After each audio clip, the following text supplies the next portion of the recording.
Le match entre la France et Israël, disputé au Stade de France, s'est terminé par un nul 0-0 dans un contexte tendu et sous haute sécurité. Moins de 20 000 spectateurs étaient présents, marquant l'une des plus faibles affluences pour un match des Bleus dans cette enceinte. Un dispositif sécuritaire exceptionnel avait été mis en place avec 4 000 policiers et gendarmes déployés en raison des tensions géopolitiques et d'incidents récents liés à des matchs impliquant des équipes israéliennes.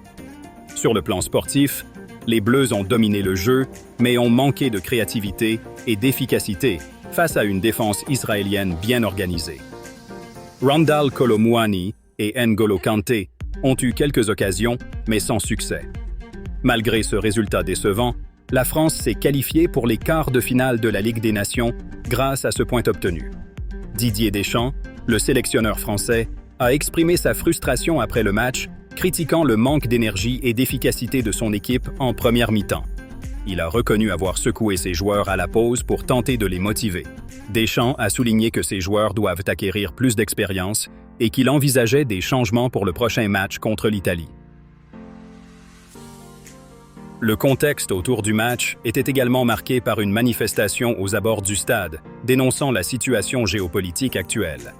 Le président Emmanuel Macron était présent, ce qui a suscité des critiques parmi les manifestants qui estimaient que sa présence pouvait être perçue comme un soutien au gouvernement israélien.